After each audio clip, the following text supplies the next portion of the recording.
Michael, we're up to our knickers in Irish mythology here. Look at this, filled with all the strange and odd and grim bits of Irish mythology that I remember in primary school going, hang on, what do you mean? That's weird. This is a bit like if Samurai Jack and Hellboy had a baby together, and then they gave that baby an unholy task that's very difficult to achieve and sent them on an odyssey across an island that's war-torn and kind of fraying at the edges of its own landscape. Ooh, what's this? This is weird and creepy and unsettling. That's Irish myth, folks. Welcome back to Collecting Issues, where this week we'll be taking a look at Tuatha, collecting issues 1-1 of the 2025 comic from Gavin Fullerton, published by IDW Comics. So the comic book education continues? We're talking inappropriate comic books. You're into comic books, aren't you? That's comic book shit. Like in the comic books. Oh, very good, Benjamin, or Gaverton, as you call him. Welcome back, everybody, to Collecting Issues, the monthly comic book club, where for the last comic of the month, Benjamin, we're deep into the Irish mythology, as they say. Michael, we're up to our knickers in Irish mythology here. This is a fabulous little comic. Look at this. Look at this, filled with all the strange and odd and grim bits of Irish mythology that I remember in primary school going, hang on, what do you mean? That's weird. And That's weird. Yeah. It's almost like, Benjamin, it's almost like you went to Gaverton, yeah, as you call him, Gavin Fullerton, as to his friends, and said to him, listen to me, Gaverton, what I'd love from you now is a helter-skelter roller coaster ride through the ups and downs and gribbly-grobblies of Irish mythology. Is that what you said, do you think? And for some reason, Gavin Fullerton went, yeah, all right. Yeah, fair enough. Yeah, I'll do that for you now. Man I've never met before and I have no personal relationship with. If you could just take a step back, please, and give me some personal space again. Get out of me gaff, and I'll get working on that straight away. He says. That's what he says to you. And speaking, Ben, of being in people's gaffs, though, how could the listeners get into our gaffs? Oh, Michael, a segue so buttery smooth, I could mash potatoes with them. Come here. If this is your first time joining us in December of 2025, the end of the year no less, welcome to Collecting Issues, the monthly comic book club. As the name might suggest, we pick a comic every month and we announce it at the start of the month so that you, listeners, that's right, dear listener, can go off, get your hands on the comic, get your little mitts on some pages, right? You can give it a read, and then you can come back at the end of the month, and you can listen to us rubbish on about it. Rubbish on about it. Benjamin, now we do have to remind everyone, we have to point out that Collecting Issues, the comic book club, it's not a review show. It's not a review show. We are a comic book club. We want your opinions way more than we want our own. Michael and I have known each other for years. Too long, some would say. Bordering on decades at this point, which is very upsetting. I don't want to hear from him, and he certainly doesn't want to hear from me. Arguably, he's never wanted to hear from me. So why don't you go down there in the description to this episode, be you on Spotify, YouTube, Apple Podcasts. If you're listening directly on the Acast player, why don't you go down there and click on the link for the Discord and join it and give us your thoughts and opinions. We want to hear what you think of this comic. We want to hear what you think of next month's comic. We want to hear what you're reading at the moment that you think is any good. We want to hear what you're reading at the moment that you think is a bit rubbish. I want to know if you've seen any cool bloody panels in the comics you've been reading. What's wetting your whistle? What's dipping your beak, as it were? Go on, give us it. Give us it down there in the Discord. Now, yes, Michael, shocking as this may be to you, go on. People might not want to come into our house. So if you'd like a more casual relationship with us, why don't you just head on down to Instagram and leave us... You're not in your 20s anymore, Ben. Times have changed, Benjamin. It's not the era of free love that you grew up in. Time to settle down. Get on the Discord. Leave us a comment. Oh, yeah, sorry, yeah. Leave us a comment on YouTube. Leaving us a comment on YouTube is the internet engagement equivalent of casual sex. So just do that. Yeah, do that. Leave us a comment on YouTube. Leave us a comment on Spotify if you're listening there. I didn't know you could do that, but you can do that. Leave us a comment on bloody Instagram, leave us a comment on Blue Sky, leave us a comment wherever you find our bloody name on things. Go over to the Substack, leave us a comment over there. Sometimes we publish essays about comics over there. Yeah, it's supposed to be monthly, though sometimes Ben forget. Benjamin, Yeah. that's enough shilling. Yeah, I've shielded up. What? Yeah, we've shielded up plenty, or we've ruined it up plenty. Is that the origin of the word shilling? Doesn't matter. Benjamin, Tuatha, what's this about? What's this now? What's this? What is it? What is it even? Michael, this is a tidy little 40-page one-shot from IDW Oh, lovely. by Lovely. Irish comic book artist, illustrator, and all-round bit of story smith, Gavin Fullerton. Benjamin, I've never heard of him. Gavin Fullerton has been on this podcast before, Michael. I have heard of him, Ben. Yeah, you and I have covered Bog Bodies from Declan Shalvey and Gavin Fullerton from Image Comics way back in the day, in our very early days of the original iteration of collecting issues, when we weren't really a comic book club in the same way that we are today. Benjamin, was Gavin Fullerton doing the pictures in that? He was doing some of the pictures in that, Michael. He was a joint illustrator. He did a lot of the grovelly, horror-y bits in that. Oh, very good. And that was a very interesting story about a Dublin crime family who were taking someone up to mountains to get him to fit them for cement shoes, as the boys in New York would say in the 1940s. Yes, they say. But in our one, they stuck you in the boot of a car and they were going to put a bullet in you and then bury you up in the mountains. With the other bog bodies. But that's neither here nor there, Ben, because that's not what this is about. Oh, no, Benjamin, I've got a visitor. Oh, a little visitor. A little kitty cat visitor. She's got to be disrupting the audio, but we'll just ignore her. That's fine. As we always do. It's not a child, listeners. It's a cat. Well, it's a child of sorts. Let's not get into that. Anyway. So this is a tidy little one-shot from Gavin Fullerton, and it is the way that I've pitched this, Michael, or the way that I've kind of, if I were in an elevator with someone and I wanted to pitch this really quickly, what if someone watched a whole load of Samurai Jack and then read a whole load of Hellboy comics and then said, do you know what's ripe for this kind of stuff? Ireland. Yeah. And you'd probably come out with this. So this is a bit like if Samurai Jack and Hellboy had a baby together, and then they gave that baby an unholy task that's very difficult to achieve and sent them on an odyssey across an island that's war-torn and kind of fraying at the edges of its own landscape. And there's all sorts of myth going on. There's all sorts of myths going on, Michael. Mythical shenanigans left, right, and centre. Mythical shenanigans left, right, and centre. So the protagonist of this, Michael, is a nameless protagonist, our favourite. It's a young lady. Young lady, that's what I was calling her, actually. Yeah, it's Colleen Bug I was calling her. on Colleen Bug. And we could call her that, on Colleen Bug. And yeah, she has been tasked with a bit of a grim mission. And that grim mission is to transport the decapitated head of a chieftain across this kind of psycho-geographic landscape of Ireland's myth. Oh, very posh. Yeah, there's a bit of psychogeography going on here, Michael. It's pretty interesting in places. And she is in every sense, Michael, I suppose, that grim, stoic, nameless, almost voiceless protagonist who's just getting on with it, who is just gritting their teeth and completing the mission for whatever reason. Do we get a ton of exposition here, Michael?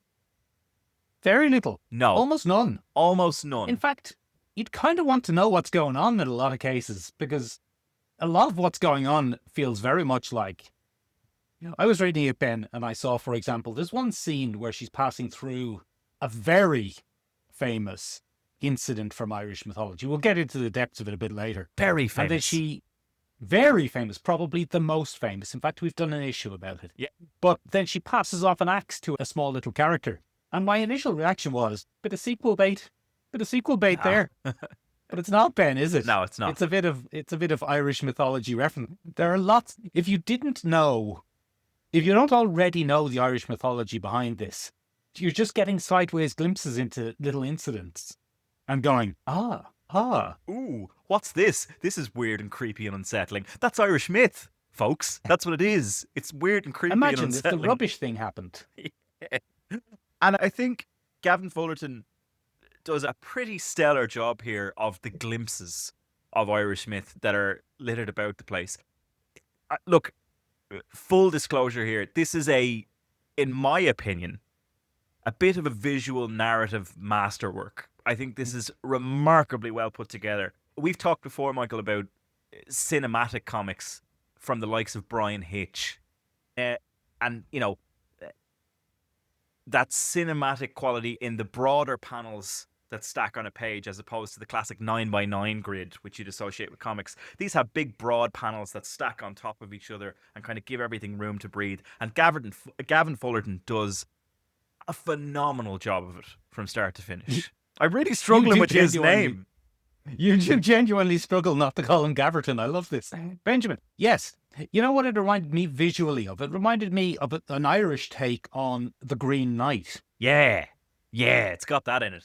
Big time. It's got a bit of that in it, hasn't it? Including a river crossing with some unsavory characters and, you know, coming across various mythological figures and having a one-off 5-minute interaction with them, which could be its own little story or it could be just part of this overall. Narrative's probably the wrong word for this. I suppose there is a narrative, I guess. It's bring the thing here. Yeah, bring the thing here.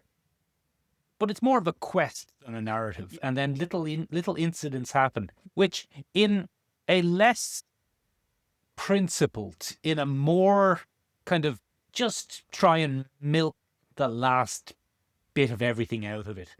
This could have been a 6-comic collection where each of those incidents is a full 22-page comic. Yeah, but it wouldn't have been as good, Michael. I don't think it would have been as good. Michael, this is not only a kind of a love letter or an homage to Irish myth, this is a myth in itself in how it's told. It's a series of weird encounters, and I use weird in that kind of old medieval spelling with a Y. It's weird, it's unsettling, it's a strange landscape. And not everything represents a threat, but everything does stick with you as a reader a little bit, I find. It's a weird place. I was reading this, right? I'm very familiar with Irish mythology because, unlike online, when we're in person, I can't just mute you. So I have to hear some of these things. I don't really have a choice. So, you know, I know my Irish myth pretty well these days. But I was reading this going, is this an Irish myth? No, it's not, right? It's not. This isn't an extant Irish myth. It feels very much like it could be one. Yeah. But there isn't an Irish myth which goes crossways across Irish mythology the way this does. No, there definitely isn't. I'm very cautious of drawing parallels to Hellboy here from Mike Mignola because I think it's its own thing. I think this is its own thing in its own way. But I do think that Hellboy and this unnamed Colleen Bjug, as it were, Yes. share the silent observer role that crops up in a lot of the Hellboy short stories, where Hellboy... The ones you like. Yeah, where Hellboy finds himself kind of a witness or an unwilling participant in myth. She's a very stabby witness, though, isn't she? Oh, she is. She'll one of the stabbiest witnesses. She'll stab you with a spear as soon as look at you. But I do think she's a product of her environment, and in this type of myth, or in this Irish mythological landscape, if you want, it is a bloody, war-torn misery of a place. Right from the feckin' start. Yeah. I'm looking at the first page here, Michael, and, you know, our opening scene is the decapitated head of the chieftain. Yeah. Right? And we see what I originally mistook to be horseback, Michael. Of course it isn't. She's riding a giant Irish wolfhound. Yeah, classic. Yeah, a giant coup, as it were. Yeah. And we get a glimpse of a robin, and then we get a lovely, grobbly, awful glimpse of a bunch of dead hands hanging from a tree. Benjamin, of course, that's the origin of the famous Irish phrase, give us a hand. A little bit, yeah. You're not a million miles off there, Michael. I would put it more in the camp of chancing your arm.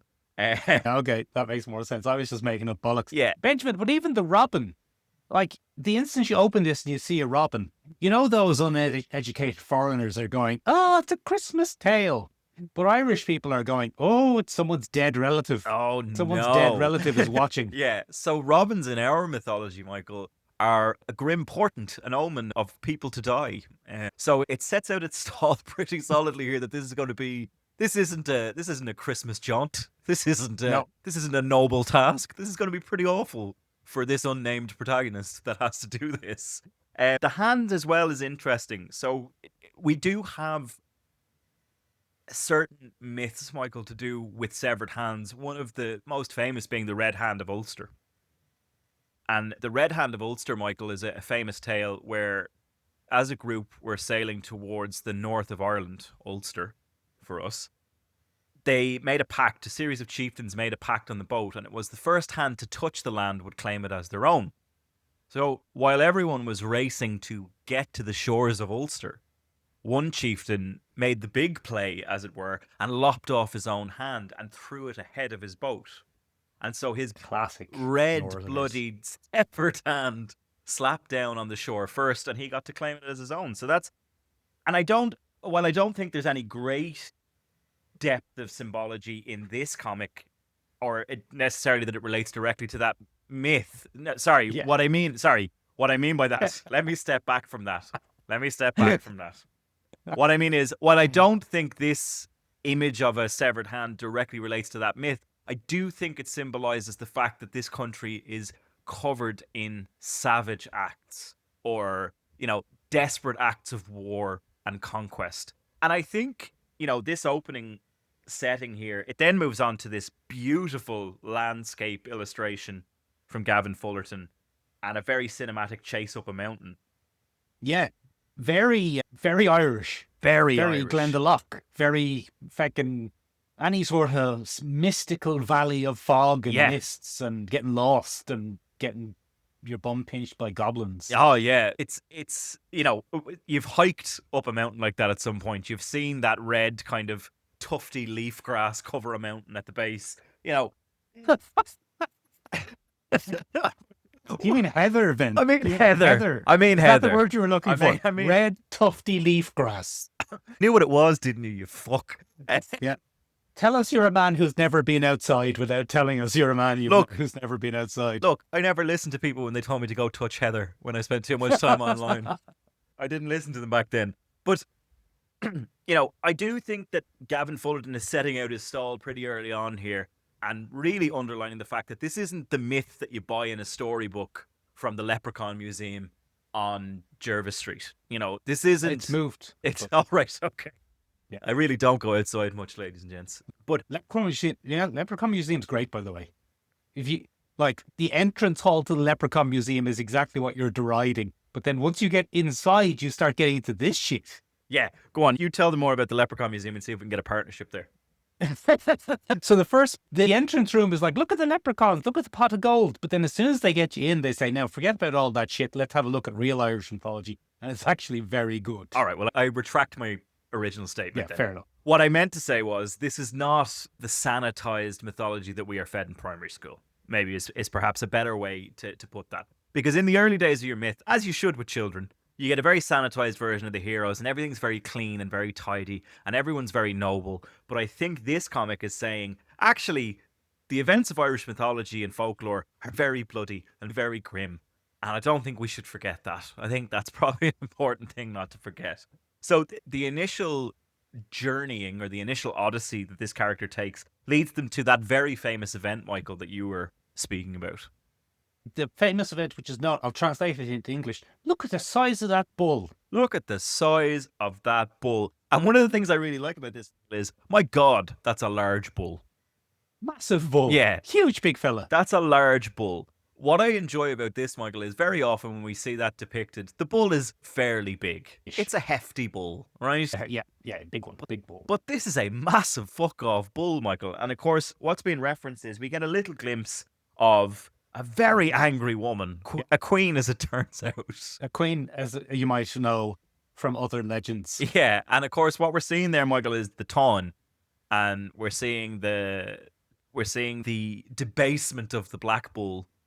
And Maeve claiming her prize of the black bull and hauling him through. And Maeve, famously, Queen Maeve, to give her full title, famously, not a great lass. Great egg. Not a great egg. A bit capricious, a bit cruel, a bit wanting in the department of generosity and kindness. She's done a cattle raid, Benjamin, and I tell you what, she's fucked that little village up where the cattle came from. Yeah, and that's the tawn, Michael, being referenced, which is our odyssey, or our big epic mythological quest. You have the Edda from Scandinavian myth, you have the Odyssey from Greek myth, but here you have very much the tawn. Not nearly as famous, I don't think, on the global stage, but should be. Look at the size of that cow with scope. That's what it translates to in Irish. And we see that this unnamed protagonist witnesses this and then makes herself quite scarce. She sees the enslavement of the men from the village that the bull was taken from, and one of the generals of, who I assume to be one of Maeve's generals, looks back up on the ridge, and our unnamed protagonist is gone, moving on, because she has her own shit to be dealing with. She's like, I'm not dealing with this. I'm not dealing with this huge bull and this mad queen. I'm out of here. I have to bring this thing to Tir na Nog. And I think the restraint there from Gavin Fullerton is really important. His character is not finding herself enmeshed with endless myth. She's not finding herself having to take part in these events. She does sometimes just observe them and go, right, on with it then. Off I go. She doesn't do a Samurai Jack and go, oh, I better get involved here. Yeah. Do some chopping. Yeah, there's way less of that. There's way more, well, I have my own stuff to be doing. And her own task is quite grim, Michael. I did have a look to see, she's transporting the head of a chieftain to its final resting place. And I did have a look to see if there is a parallel for that in Irish myth. And there isn't really. The place she's bringing it, Ben, is very, to use the modern language, Ben, to keep us modern and relevant, it's very Tir na Nog coded. Yeah. But it's not Tir na Nog, is it? Because everyone's fucking dead. I think there's a solid chance that this is the Isle of Man, and I'll explain why it's the Isle of Man in a little bit. I know that's a weird, out there, Bit of a stretch. Bit of a stretch, Ben. but I'll Bit of explain. a fucking stretch. There's a few different things that the final resting place could be, but I looked for a parallel in myth of carrying a chieftain's head. There's one in Welsh mythology. All the Welsh are always at it, though, aren't they, with Gawain? So it's not Gawain in this particular case. It's Bran. Bran was a famous king, and he demanded that his head be brought to a final resting place so that it could guard people. Very regular poops as well. Yes, of course. I did take a look to see if there was a direct parallel. There isn't. The decapitation of enemies is a famous kind of Celtic warrior thing. The carrying of enemies' heads was a Celtic warrior thing at one point. Not as widespread as some of the museums would have you believe and some of the tourist guides would have you believe, but it was a practice. Certain Celtic tribes did decapitate their enemies and carry their heads around. But the idea of transporting a head was not so common. Celts did believe that the head was the seat of the soul, as it were, as opposed to a full body thing. When you died, your soul went into your head. Oh, does it really? Yeah, but it depends on which Celtic belief you come across. So sometimes it's very Irish and sometimes it's very Celtic in terms of what it's drawing from in different things. Now, Gavin Fullerton is welcome to correct me here and tell me if he found it in an obscure folktale or something that I haven't got, but there's no direct parallel. Well, that's the interesting issue, Ben, with a mostly oral historical tradition. Yeah. There could be versions. Every Irish story has infinite variations depending on who's telling it. And folks, let me tell you, I'm no expert on every aspect of Irish mythology. So if you know what's being referenced in this comic, please let us know in loads. Ben, why Isle of Man, though? Oh, so no, I can't get to that until we get to the. I'll explain Okay, once we get to the episode. Okay. I'll explain once we get to the episode. Anyway, Benjamin, she goes to the village and she meets a little child who's going to need this axe. Now, Benjamin, is that the famous Irish hero Colcannon? You cheeky pup. So, our unnamed protagonist does find herself across endless ways of silence for a comic book. Silent storytelling. Very well done. Beautiful compositions. She comes across the remains of a Celtic village, if you like. And she's going to drink from the well, Michael. And there's an important bit of symbolism that comes up here. So she draws the well up, and it looks to be that the bucket is full of blood. It's bloodied. It's a bloodied well. It's a bloodied well, Michael. Which, of course, famously, Michael, happens when you spill a lot of blood and you spoil the well so no one can use it in the future. But it also has heavy symbolism in terms of sacred sites in Irish mythology. So wells were considered to be, once upon a time, depending on the well, portals to the other world. And Get out of here. Different wells became what were known as holy sites, and they were co-opted by Christianity later on and turned into saints' wells.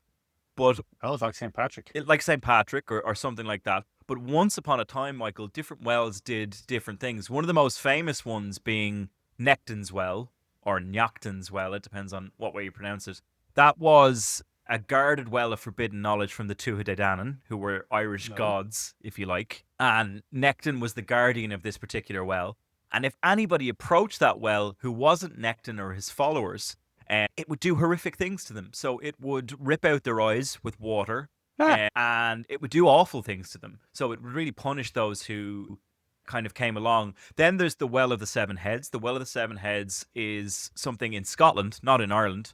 But it is something that commemorates a famous act of vengeance where the heads of 7 murderers were washed in the well before being presented to a clan chief. So a big old bloody well, Michael. Ugh. Yeah. But lots of different sacred wells, Michael, did not allow sacrilege or did not allow any kind of desecration to occur on them. And great and awful punishments would be visited upon the land if the wells were destroyed. And arguably, Michael, what's happening here is that our unnamed protagonist is enacting that vengeance in her own way, because the village has been rent asunder and she finds a small child hiding in the remains of a house. We don't know if that child is a man or a woman. No. We can't tell. And she goes up to it, and we're led. This is another thing that I like about Gavin Fullerton here. There are 2 pages, page 12 and page 13. And we're left. Gavin Fullerton does a wonderful thing where he puts the cliffhanger in the final panel that compels you to keep reading the comic. And not everybody follows this golden rule, but the cliffhanger that we get there is we see a woman approaching the child, framed as the silhouette of the axe, and then the child looking up apprehensively. And as soon as we turn to the next page, it turns out she's not finishing the job that we might. Oh, she's giving them the axe. She's given them the axe. And we get our first line of dialogue from our unnamed protagonist, which is, "You'll need this." And they hand the axe over. Now, that could be, as you said, Michael, Cuchulainn. Col Cannon. Or Col The famous Cannon. Irish legendary character, Col Cannon. Who at this time, Michael, would have been named Satanta. No, he would have been named Raw Cabbage. Okay. All right. I'm sticking with it, Ben. All right. Against all sense and reason, I'm sticking with this joke. Yeah, you really are. You really are. Go on, anyway. Satanta, whatever. Yeah, and so Cuchulainn famously used an axe in one of his stories to take care of some business.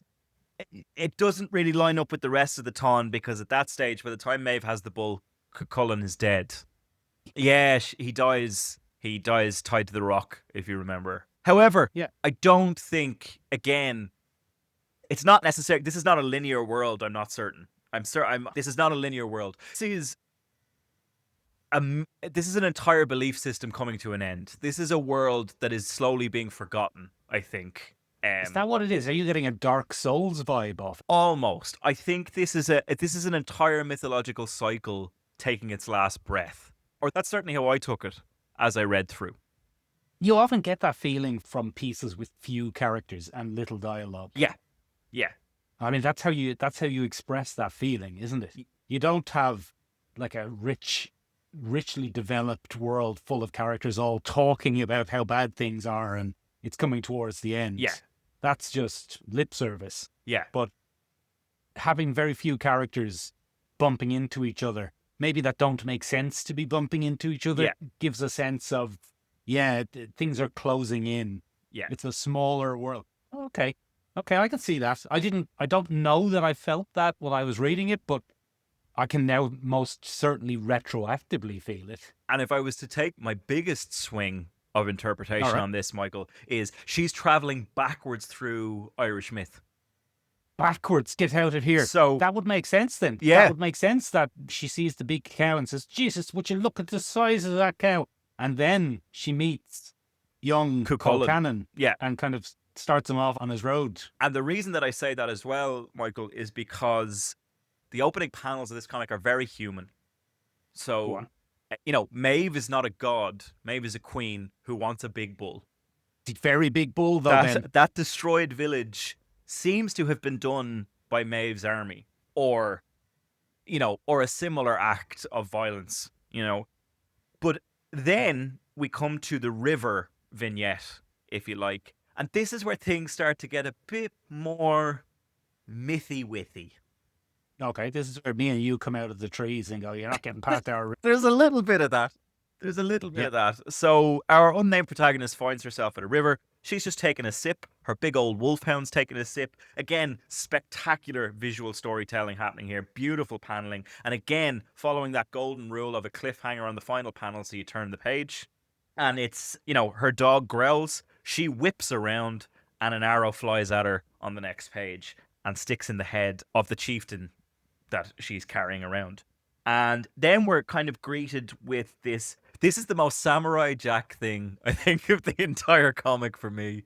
Samurai Jack has found himself against a band of wastelanders, or, Swarthy fellas. Yeah, a big bunch of swarthy They haven't even got fellas. any shirts. They haven't even got any shirts, lad. One of those being on the Christmas mince pies, the bald one. I took that a bit personally.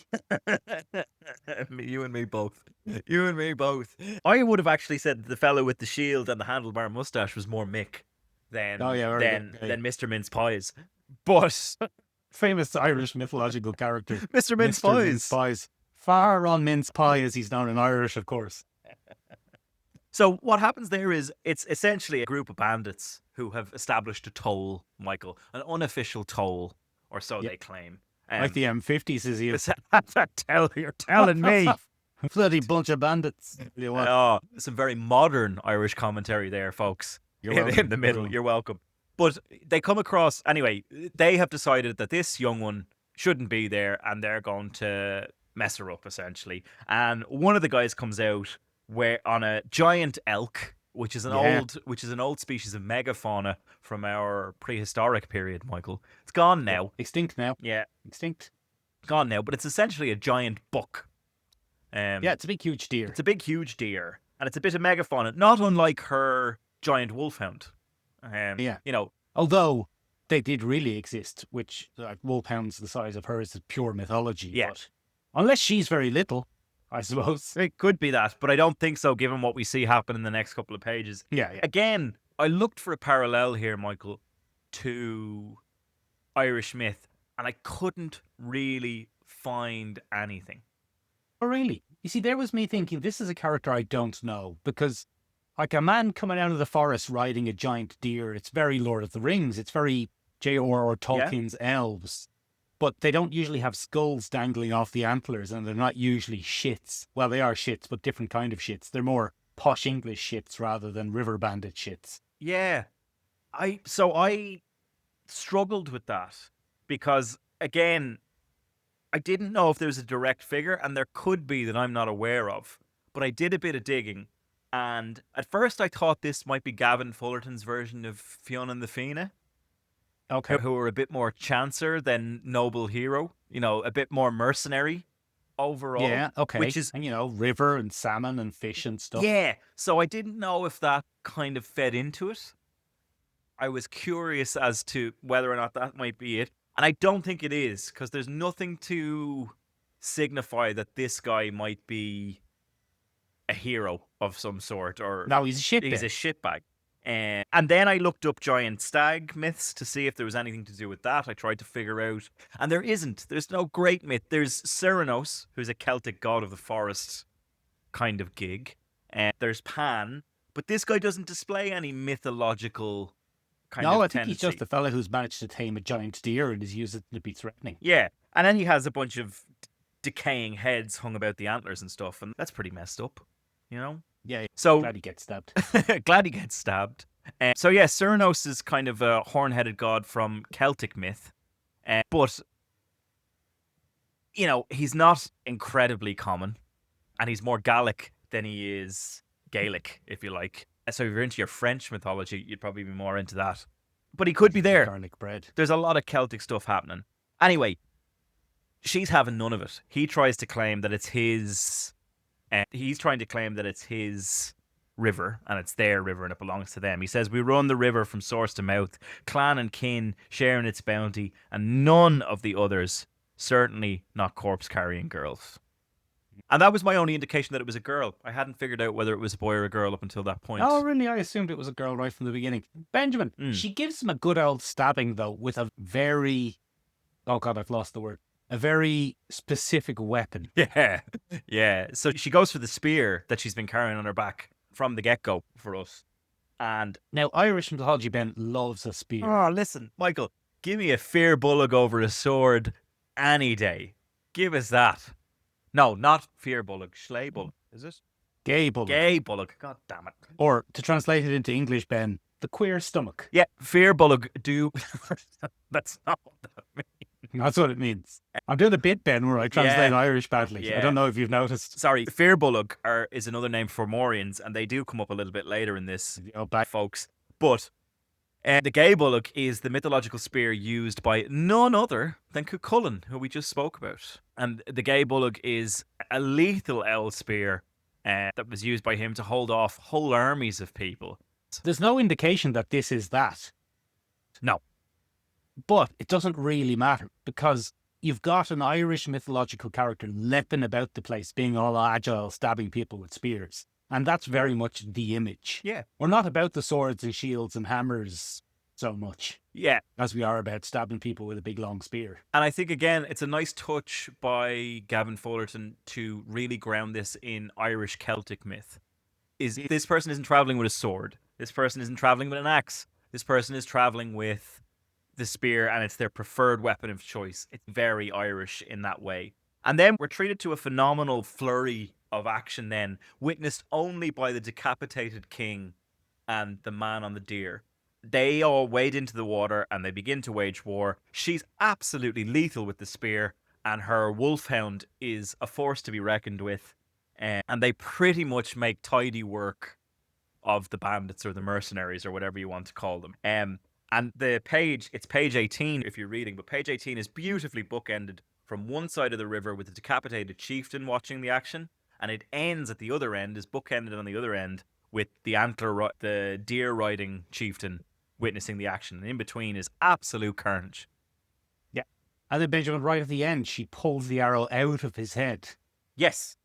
Almost like a kind of reverse time moment. You're like, oh, what's going on here? But then it turns out to be a little sneaky bit of artistic reveal where she's just plucked it out. Yeah. Time hasn't reversed or anything like that. Don't be silly. Not at all. Not at all. She's just taking Anyway, it out. Benjamin. Yeah. Up the mountains, into a cave, and who's there? Yeah. Only legendary WWE superstar Finn Balor. That's not Finn Balor, Michael, you absolute chancer. Get out of here. That's not Finn Balor. That's Dagda, Michael. Who's Dagda, Ben? What are you talking about? She's come across Dagda, so she goes up. Anyway, she makes tidy work of them, up, as you said, up the mountain, over the snowy glens, doing pretty spectacular work again, Michael, of rendering the Irish landscape and kind of the grimness of it and so on. The Wild Mountain Time. And she finds, and the Wild Mountain Time. She finds herself... Jamie Dornan briefly appears. Could be Jamie Dornan. We can get him in the movie. And she finds herself looking for shelter, and she comes across what a layman might describe as a troll. Or some sort of is he a cyclops? No, he's got two eyes. He's got two eyes. Has he got two eyes? Yeah. I thought he had one. No, Balor, who we'll come to, does appear later on, and we'll talk about that. But what we find is none other than Dagda. Again, if we're drawing parallels here, Michael, Dagda is our Zeus or our Odin. An all-father. An all-father, exactly. So the Tuatha Danann are what we call our gods, Michael, and calling them gods is a bit of a misnomer. It's not a fair comparison. The Tuatha Danann are a different race of men, a bit more like the Vanir in the Edda, if you're into Norse mythology. Or the bloody Lord of the Rings fellas. Who are they? Yeah, my Lord of the Rings stuff is rubbish. I'm rubbish at Lord of the Rings. The bloody Numenorians, that's who I'm thinking Yeah, of. probably them. And then the gall of J.R.R. Tolkien to go and say, I didn't use any Irish stuff. No, I didn't, sheer gall the of them, then. sheer gall or lack of gall of them, depending on how you feel about Celts. Fucking J.R.R. Tolkien for the bin. Anyway. Who's Dagda? What's he want? Dagda is, the direct translation of his name is the good god or the great god. And the only reason I know it's him, Michael, is because Dagda often carried a club. That's the first one. But the big giveaway is his big feck-off cauldron that he says could feed the world. And it's called the Cuire Anshik, and it is a never-ending cauldron. Whatever. Cuire Anshik, of course, the Irish for put it in here. Put it in here. Lash it in there. The Cuire Anshik is a famously never-ending cauldron of food, wine, or whatever Dagda wanted. Oh, yeah. And so we know it's him. It's like fucking Christmas, Ben. And that's probably what happened to us. And this is what solidified for me, Michael, that this is a world ending, or a world on its last breath. Because Dagda issues one sentence, which is, they've forgotten me, and in turn, I will forget them. And it's pretty pretty ambiguous, I think, as to who's being forgotten and what that means to be forgotten by a god. But I think it's a nod to hardship and difficulty. Is it? I read it as an end to the age. Yeah, I did. Now that you mentioned it, I did think of this while I was reading. The end of an age of mythology, basically. I think that's definitely what's happening here. He's, again, he could be found very often with the cauldron that never runs empty. He had a magic harp as well. It's not in this. And he was just kind of a god of prosperity and a god of abundance. And he was said to dwell in Newgrange at one point. That was his kind of domain. And yeah, he's all over the place. He's at the Hill of Ishna. Well, he's a big brute of a fella in this. So what I think is happening there, Michael, famously a man with a hood is how he was depicted. He wore a hooded cloak, not unlike the Allfather, Michael, in certain tales. Yeah. But in this, Michael, I think it's almost the amalgamation of the fairy he would become, because the Tuatha Danann don't die in Irish myth. They go and live under a hill instead, and that's where we get the She, or the fair folk, or the fairies, or whatever you'd like to call them. Yeah, they become creeps. Yeah, and that's kind of what happens with them. He was also occasionally known by the name Dara. Dara O'Brien. Yeah. He could play him in the film. And it was guessed that he might have been a death god known as Dun in the same way, kind of a two-figured god, which wasn't uncommon in Irish myth. You found lots of gods with different aspects and stuff like that. But that was Dagda. And the only thing I couldn't understand here, Michael, is that Dagda turns on our unnamed protagonist, who looks for hospitality, I suppose. She says, I only seek shelter. I just want out of this cold. But I think Dagda's reluctance to be hospitable is probably down to the fact that he's a forgotten god, or he's been forgotten. So he's like, fuck off out of here. Yeah, fuck off out of here. And he says, you're a thief, get out. And he smashes down the club. And then comes the worst bit of this comic, Michael. The loyal Hound attacks to try and defend his mistress. And Dagda gives him a wallop with a giant club. And unlike Hollywood movies, when you get a wallop of a big club, it's probably going to do a lot more harm than good. Yeah, kill the dog. Get out of here, Gaverton. Yeah, Gaverton, Mr. Fullerton, I would like to respectfully request a rewrite. Sort that out. Yeah, broke my heart, Michael. Ends the dog, grabs our protagonist, who he calls Colleen Dorr, which just means stupid girl. And he's about to squeeze the life out of her. And then she does reach for a sword that she's been carrying on her belt the whole time, Michael. Good old-fashioned Celtic sword. It's got the half-moon pommel on it and the rounded heavy handle. And she takes his head clean off. Yep, that's the end of him. That's the end of him. She's having less Some of it. god he was. Some god he was. Well, I think killed that dog. I think that's the point, is he was once a god. And there's a little bit of a hint, Michael, in the same way. There's a little bit of a visual refrain.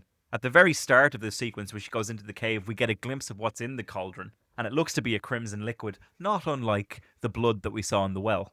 So again... he's gone bad. He's gone off. He's gone like off. Christmas milk. He's a sourpud, Michael, by the time we meet him. And yeah, it's, again, no exposition here. If you didn't know about the cauldron is the biggest clue. The club a little bit. Dagda was said to use a club occasionally, but it was more common to use a staff, which could kill with one end and bring life with the other. So if you weren't familiar with your Irish myth and the Cuire Anshik, the never-ending cauldron, you wouldn't know who this was. You'd think it was just a troll. Oh no, she stumbled upon a troll and it's seen to her. But she's actually ended an entire pantheon by killing the head of it. And then she's left to mourn her precious hound. Yeah, no use. Now, there's no... Other than the fact she sleeps on it, we don't know what this dog is. Is it a Cuchulainn, Ben? Is it a bloody, is this Cuchulainn because he's a coup? Is this just an allusion to the death of myth? Because it's a very important figure in Irish mythology to have a big bloody hound. Well, she ends another huge aspect of real legend, I suppose, in the megafauna, that she kills the stag. She get the stag as well. We don't know if that's just on a killing spree of Irish mythology. But we don't know if that's the last stag. We don't know if that's a remnant from an older time. Do you know what I mean? So there's a lot of that. She holds a vigil, Michael, then, or what we would call a wake, and she stays awake through the night and mourns the dog. And again, the only witness is the silent, judging head of the chieftain. Yeah, he's a prick, isn't he? And she turns it away. She says, "What?" and then turns him away from the campfire. And then she resumes her journey. She just has this unending sense of duty and is forced to continue. And continue she does. More mountains, more dolmens, more fields, a couple of sheep. Yes. There's a certain restraint in that at no point does the head talk to her, or does she even really talk to the head, or does she hallucinate the head talking to her, or it's all left unsaid, just in silent stares. I wouldn't have had that restraint, Michael. I would have had that head yapping. No, that head would have been yapping. He would have been yapping. You would have started a fucking podcast. Michael, I would have had that yapping. So, again, to come back to an interesting thing here, Michael, and I don't know, again, because we're so ambiguous here and because we're dealing with a bit of ambiguity across the board, this... Yeah. Oh, here we go. Could be the head of Cuchullin's father. Now, this is where it gets interesting, right? Now, hang on. I'm being very cheeky here. This is a bit of a stretch. I'm being very cheeky here. Bit of a stretch. I'm taking the ambiguity and I'm running with it, right? So. Classic. And because I like your rendition, I like you bringing Cuchullin into it all the time. Cuchullin's da, right? Colcannon, though, I think is the correct pronunciation. Yeah, sorry, I forgot. Colcannon. Cuchullin's da, cabbage. He... Brassica. Yeah. Yeah, that was him. That was him. Cuchullin's dad's name, I'm going to find the name here. Dave. Dave. Yeah, Dave. Can you imagine if his name was Dave? That'd be pretty brutal. Where's he going? Ben's pretending to look up his notes. For the people who are on the audio only, he's pretending his random scribbles, his feverish scribbles are notes. Sultan is his name, or Sultan, depending That's on... a bit sus. Get out of here. Leave me alone. Right? I did my best. Sultan is Sultan MacRiach, who was the mortal father of the hero Cuchullin in the Ulster cycle. And his wife is Jactana. Oh, yeah. And she was the sister of Croher MacNessa, who becomes the man who employs Cuchullin. But God bless him, Sultan, he decapitates himself accidentally on a shield. Oh, very good. Yeah. But his head is placed on a pillar in the Great Hall of Croher MacNessa and continues to issue out warnings periodically as a kind of decapitated siren, if you want. And so, it could be a little bit of that. It could be a little bit of duty. This could be a gender bent version of Cuchullin. Why not? She might have this duty to be getting on with, or going back through myth, or whatever. But yeah, again, it's all very flexible, Michael. And then we come to another beautiful landscape shot of Ireland, which I assume is the Cliffs of Moher or something similar. Well, if it is, it's the wrong direction for man. Yeah, okay, fair enough. But yeah, so she finds herself at a cliff face. She scales down the cliff face to give herself some peace. She has a bit of a treacherous, nearly dropped the head. Classic bit of, classic, yeah. Caught it last minute. And then we get a beautiful moment of peace that she gets to have in a cove where she gets to wash, and she leaves the decapitated head to watch her take a dip. And she finds a little house, and she seems to start a fire, catch some fish, and catch her breath almost. Is that not a flashback? Do you think it's a flashback? I think it's a flashback, that she has a flashback while she's bathing. Oh, I'm a foolish fool. I thought maybe I misread that scene. Oh, because there's two salmon, Michael. Yeah. Oh. Very salmon-y. That's a flashback, Michael, you cheeky fuck. That little flashback, is it? Is that a little flashback? That's a flashback to a better time, Michael. When they were all catching salmon, mystical or not. Oh, Michael, that's very good. I didn't catch that at all. You're spot on. That's a flashback. Yeah, no, I've read a few comics. You have, yeah. Yeah. No, spot on. I think that is a flashback. And she's woken up. The gull attacking the head then becomes the thing that snaps her out of her reverie. The alarm clock that snaps her back. Yeah. Yes, exactly. And she says, "Give me peace." And then she fucks it up. Stabs that seagull, which is also part of Irish tradition. Because get rid of those fucking seagulls. Touch my chips. Where have my chips, you bastards? That's so interesting, Michael. What a depth of character I hadn't expected. Well done, you. It's all about salmon. And then Benjamin, she's off into the underworld of a sense. Of a sense, yeah. So it gets pretty interesting from there, Michael. She heads down to a little dock, carved from ancient stone by the looks of it, Michael. Yeah. And Mad for standing stones, the ancient Irish. Loved a standing stone. There wasn't a lot going on, so a stone that was pointing up was a big deal. fabulous stuff. Fabulous stuff. Give me 18 more of them, said the chieftain. Yeah. And off they They did had no go. podcasts or anything, so it was like, oh, look at that fucking stone standing upwards. Jesus, that's probably important. Arguably a better society, Michael, with no podcast. We should just stop doing podcasts and go put some stones upright. Goes and put some stones upright. So then comes a little bit of magic. It's the first bit of magic that we see her kind of play with. She gives her hand an old slicey slice Oh, yeah. and lashes it into the ishka, and up comes a boat. A little bit of Up blood magic. Up comes a boat. Now, again, Michael, struggle to find a direct parallel for a magic blood boat. Feels more Greekish in paying the ferryman sort of thing. Little bit. Blood magic, blood sacrifice was a thing. Traveling the ocean would involve you paying passage to Fomorians, the bag men or the monster men of Irish mythology, because a lot of them spent a lot of their time in water.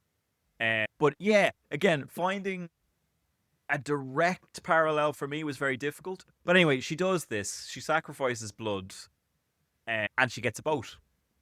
And then she has to continue again. So this is where things get this is where things go full myth, I suppose. She uses magic, hops in the boat, continues her journey along, and she has to row. Again, the head just stares at her constantly. And she doesn't seem to like it. She is not a fan of that head. No, there's a lot of begrudgery. There's here. a lot of begrudgery here, to the point where I would wonder if she has a sense of duty. Now that you've given me the flashback jigsaw piece, Michael, I wonder did that dickhead chieftain kill her lover? But she still... Oh, Ben, I assumed that chieftain was her father. I think it's a good assumption. Okay. Assumption. I think she might be the last of her tribe, and has been forced to do it. But yeah, We'll never know. very interesting. Anyway, she goes and wades out into the water. She's hauling away, Michael. She gets caught in a classic storm. You have to. And then, Michael, we're introduced to Balor. Balor makes an appearance in the middle of the ocean. He's superstar Finn Balor. Finn Balor is right there, the little fella going, Dear power slam. Yeah. yeah. No, but the actual king of the Fomorians, Balor One Eye, if you're going way into it, makes an appearance, and he's wrestling with a big fuck-off eel. Big slippery snake of a fella. Big slippery snake of a fella, Michael. And yeah, pretty interesting stuff. So he makes an appearance seemingly out of nowhere, Michael. He's wrestling with a big sea serpent or an eel. The anatomy would have you believe it's a giant eel. And then we see Balor rev up his big eye, which was a destructive force in Irish myth that could tear the world asunder. It's the poison eye. And yeah. Also the inspiration for the TV series Big Eye for the Straight Guy. Yeah, that's it. Celtic gaze going at it. Yeah. And yeah, it was a whole thing. And then he reefs that. That serpent doesn't do great. He gets pretty destroyed. Reefed Not if you get apart. the big eye. And then unfortunately, our heroine is cast away from her boat. Accidentally. Nothing intentional. Again, she is a silent observer in these moments of huge myth. Bar Dagda. Very stabby silent observer. Very stabby silent observer. But Balor is a hugely famous figure in our mythology, has lent his name to hundreds of places in Ulster around Donegal. Balor is the namesake of the Poison Glen, Michael, in Donegal, which you'll come across if you've ever come across that. It's Balor's final resting place, where his eye was so poisonous that it poisoned the land around it. And that's a kind of a famous thing. But he was hugely important, the adversary of the Tuatha Dan for a very long time. He seems to be the last myth standing, if you like. But again, what lends more credence to my travelling backwards through myth theory is Fomorians were here before the Tuatha Dan. Yeah. So if it is the case that different mythological figures are being visited as she goes backwards through time, that would make sense there. Again, struggle to find a great example of a giant eel in Irish myth, but there is the famous giant eel of Loch Ness. Again, Loch Ness, I think you mean. No, Loch Ness, Michael, the largest lake in Ireland. Oh, yeah. One of the largest inland bodies of water in Europe. Good old Loch Ness. But yeah, so I couldn't really find a direct parallel there, but it's a classic mythological struggle. between titans. Yeah, and yeah. beasts. It's mythology writ large. It's almost like she's found herself in a kind of apocalyptic painting.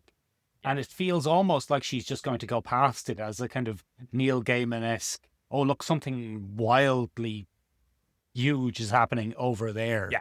But don't worry about it. And then she accidentally gets bystandered by it. Yeah, exactly. Exactly. So one of the important things, I suppose, that comes out of Balor's myth is the myth of Lug, or Lu, depending on who you want. Lu is his grandson, and he's the Lightbringer, or Lug the Long-Armed, depends on, but he's our Thor, if you want, at a certain point in Irish myth. And yeah, so Balor was huge. Anyway, he seems to be fine. Grand, yeah. He seems to have survived. Seems to be fine. Probably because of the popularity of WWE superstar Finn Balor. Yeah. Keeping his legend alive. Yeah, and so we've just let him be in this particular case. And then, then we come to the island. So she washes up in one of my favourite bits of any Odyssey, Michael, is that the stranded on the island part of an Odyssey. It happened in Greece, so it can happen here. Why not? This island is unnamed, Michael. Tiernan Og. It could be the Horde of McMahon McLear, who's a famous prince of the sea in Irish myth. But she has found herself on a distant shore and seems to be in the right direction. She finds herself among loads of standing stones, and she goes down into a giant hoard of gold, Michael. That's the final resting place of this guy, this fella. And the story. I think some people would argue that it's anticlimactic. I wouldn't. I think it's a tidy, quiet end to two mortals travelling through a hellscape of myth. She's done the quest. What more do you want? What more do you want? So she puts it there, and we see the only bit of tenderness from her in the final few panels, where she kind of looks at this king figure, if you like, this chieftain again, and we see a look of concern, and she fixes the hair on his face and then leaves. She takes her leave. The head sits on the plinth then, and again, this ties back to my theory that it might be Sultan. Oh, yeah. Because she sits him on a plinth to issue out warnings, a pillar, exactly like they did with Cuchulain's Da. Now, again, who's to say? I can't say. I'm not directly responsible for all of this. But she completes the quest, Michael, in the Golden Horde, and off she does pop. Off she does pop. I got the slight feeling that this was a little bit about grief. Oh, big time. Big time. As I said, that final panel those final sequence of panels where she has a look of concern before she leaves for the last time, was the biggest indication that it's like, oh, this is someone she cared about, not just a sense of duty. So I think the begrudgery we see early on is because she has to make this journey. She has to do this, and fuck you for dying, because I wouldn't be stuck here on this fucking boat with this giant Fomorian twat. In the distance. If it wasn't for you. And then at the end, after she's done her duty, she's there going, fuck. Right now. That's my dad. What's next? Yeah, that's my dad. What do we do now? Now that's over, what do we do? What do we do? And I thought this was a bang tidy little story. I enjoyed the fuck out of this. Yeah. Fabulous.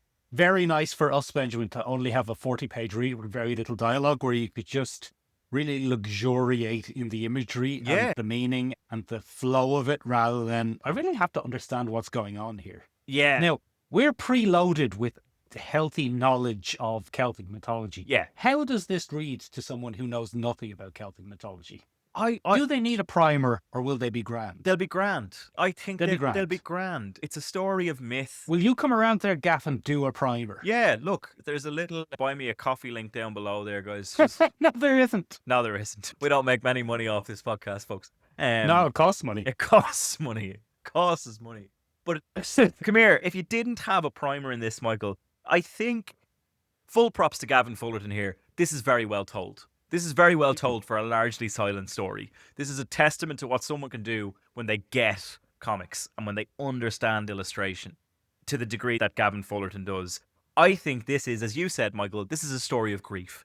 And I think that carries through pretty well. If you're into action, sold. Loads of stabbing. If you're into anything by Gennady Tartakovsky that you've seen in the last couple of years, Samurai Jack, Primal, Samurai Jack, Clone Wars, the original animated Clone Wars series. This has you well primed for that kind of silent, epic storytelling. Well done. If you're in any way a fan of Hellboy, get this into you. If you like Becky Cloonan, who we've talked about a few times on this podcast, Michael, by chance or by providence, is a comic we've recommended a bunch of times. It's that kind of creepy, eerie storytelling that exists. Yeah. If you've even a passing interest in Irish myth, pick this up and figure out, go look at the stories behind what might be happening in some of these. Great crack altogether. Great crack Benjamin, altogether. that's bloody yes, though. That's all we've got to say about this. We could probably go on for a few more hours, but we need to wrap it up. We're already over long.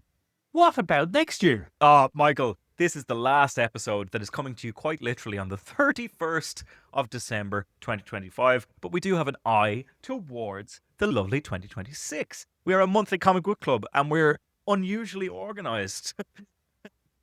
For us, This could all fall through, though. But probably fine. look, one of us is going to have to take the head of someone and put it somewhere, and that'll throw the schedule off by a country mile, a country mile when that happens. But Michael, in January, we're getting involved with the bloody retro classic from Vertigo Comics, 100 Bullets, Volume 1 by Brian Azzarello and Eduardo Riso.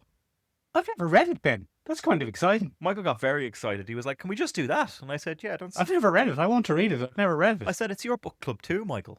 Yeah, I course we forgot can. that was my book club too. It's your book club too. Then in February, we're covering one of the breakaway sensations of 2025, Absolute Martian Manhunter Volume 1 from Denise Camp and Javier Rodriguez. An absolute unit of the fella. Yeah, we're big fans of Javier Rodriguez and bloody Denise Camp. You can listen to our episodes on 20th Century Men if you want more Denise Camp action, or you can listen to our episode on Zatanna, Bring Down the House, if you want more Javier Rodriguez action. Very good. It's almost like there's only about 6 comic book creators. That's it. That's all there is. It's mad.